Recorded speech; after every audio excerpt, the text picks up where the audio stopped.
आणि आताची सर्वात महत्त्वाची बातमी ती म्हणजे भारताने पाकिस्तानवर दणदणीत विजय मिळवलेला आहे। 7 गडी राखून भारताने आशिया चषकामध्ये पाकिस्तानला धूळ चारलेली आहे। भारताचा सलग दुसरा विजय आहे।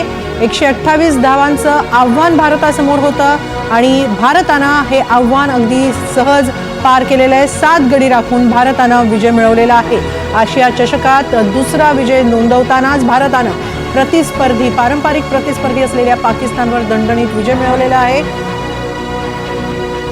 टॉस जिंकून फलंदाजीचा निर्णय घेणं पाकिस्तानला भोवलं असं दिसतंय, कारण पाकिस्तानला जेमतेम 128 रन्सचं आव्हान भारताला देता आलं आणि भारताने हे आव्हान सहज पार केलेलं आहे। याबाबत अधिक माहिती घेऊया आमचे प्रतिनिधी आवेश तांदळे यांच्याकडून। आवेश, काय अधिक माहिती?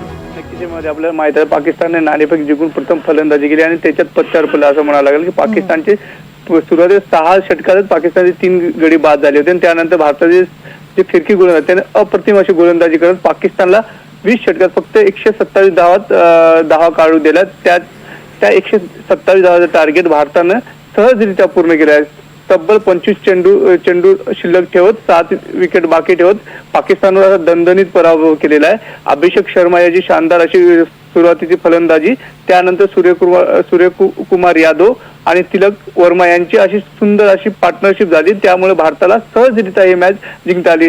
सुरुवातीपासूनच हा मॅच एकतर्फी झाला असं म्हणावं लागेल हिमालय।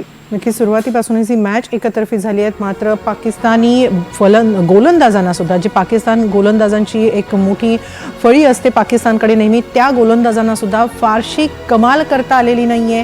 काय सांगशील? नक्कीच आपल्याला माहिती असेल की यापूर्वी सुद्धा चॅम्पियन ट्रॉफीमध्ये भारतानं पाकिस्तानला अशाच एकतर्फी पराभव केला होता। आज सुद्धा भारतानं पाकिस्तान प्रत्येक गोलंदाजी तुफान अशी धुलाई केली आहे। सर्वात महत्त्वाचं पाकिस्तान ज्या गोलंदाजा भरोश्यावर आशिया किंवा कुठलीही टुर्नामेंट खेळतो तो शाहीन आफ्रिदी याला पहिल्या चेंडूपासूनच भारताच्या अपेक्षेप्रमाणे जोरदार अशी फटकेबाजी केलेली आहे, त्यामुळे त्याला कुठे लहीच सापडला नाही। दुसरे जे पाकिस्तानचे जे स्पिनर होते त्यांना सुद्धा भारताच्या फिरकी गोलंदाजी ज्या प्रकारे गोलंदाजी केली त्या प्रकारे गोलंदाजी करता आलेली नाही, त्यामुळे पाकिस्तानला कुठंच या मॅच मध्ये परत यायला संधीच मिळाली नाही। भारताकडून सुरेख अशी फलंदाजी करण्यात आलेली आहे। सुरुवातीपासून ते मिडल ऑर्डर यांनी शानदार फलंदाजी केल्यामुळे पाकिस्तानचा हा दारुण पराभव झाला असं म्हणावं लागेल हिमालय आपल्याला। नक्कीच कुलदीप अक्षर यांच्या या फिरकीपटूंच्या भारतीय गोलंदाजांच्या जोडीनं एकतर कमाल केलीच, पाकिस्तानला जेमतेम 127 धावांवर रोखलं, त्यांचे 9 गडी बाद झाले होते। तर भारतीय फलंदाजांनी सुद्धा गोलंदाजांचे प्रयत्न व्यर्थ जाऊ दिले नाही, त्यांनी सुद्धा अगदी शांतपणे आणि सहज हे आव्हान 128 धावांचं पार केलेलं आहे। कॅप्टन सूर्यकुमार यादव यांनी सुद्धा 40च्या पुढे आपले रन केलेले आहेत, त्याचबरोबर त्याला इतर फलंदाजांकडून सुद्धा योग्य ती साथ मिळाली आणि 7 गडी राखून भारतानं पाकिस्तानवर दणदणीत विजय मिळवलेला आहे।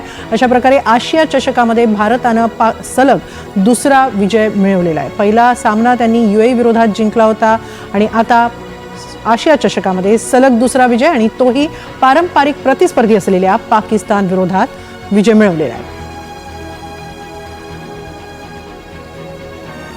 कर्णधार सूर्यकुमार यादव यानं नाबाद खेळी केलेली आहे। आशिया चषकात भारताचा सलग दुसरा विजय नोंदवण्यात आता सूर्यकुमार यादवचंही महत्त्वाचं योगदान आहे। दरम्यान मैदानाबाहेर तसंच भारतात काही ठिकाणी जल्लोष सुद्धा पाहायला मिळतोय। एकतर भारत पाकिस्तान सामन्याची उत्सुकता असते, रंगतदार सामना होईल अशी अपेक्षा असते, मात्र यावेळेसचा सामना एकतर्फी झाला असंच म्हणावं लागेल। भारतीय गोलंदाजांनी पाकिस्तानी फलंदाजांना रोखलं, शिवाय भारतीय फलंदाजांनी सुद्धा सुंदर फलंदाजी करत सहज 128 धावांचं आव्हान पार केलेलं आहे आणि आता भारतात अनेक ठिकाणी भारतीय क्रिकेट रसिकांकडून जल्लोष सुरू आहे। Okay, thank you. What's your name? Shubman गिलनं यंदा फार मोठी कमाल केली नाही, मात्र इतर त्याच्या सहकाऱ्यांनी चांगली फलंदाजी करत हा विजयश्री सहज खेचून आणलेला आहे। 7 गडी राखून भारतानं पाकिस्तानवर दणदणीत विजय मिळवलेला आहे। तर भारतात जल्लोष सुद्धा पाहायला मिळतो आहे।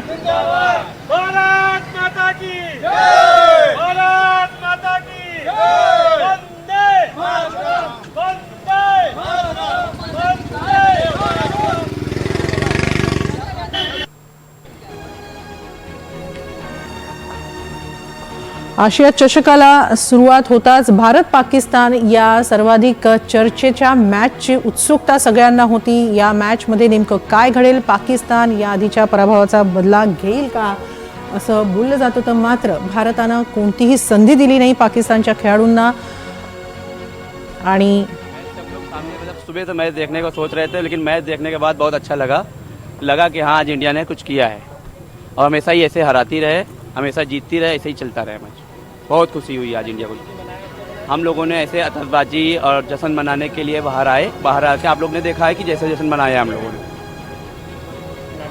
समीर अग्रवाल अखेर भारतानं पाकिस्तानवर आशिया चषकात हा दणदणीत विजय मिळवलेला आहे। दुबईमध्ये झालेल्या सामन्यामध्ये 128 धावांचं आव्हान पाकिस्ताननं भारताला दिलं होतं आणि भारतानं 7 गडी राखून हे आव्हान पार केलेलं आहे आणि आशिया चषकात आपला दुसरा विजय देखील नोंदवलेला आहे।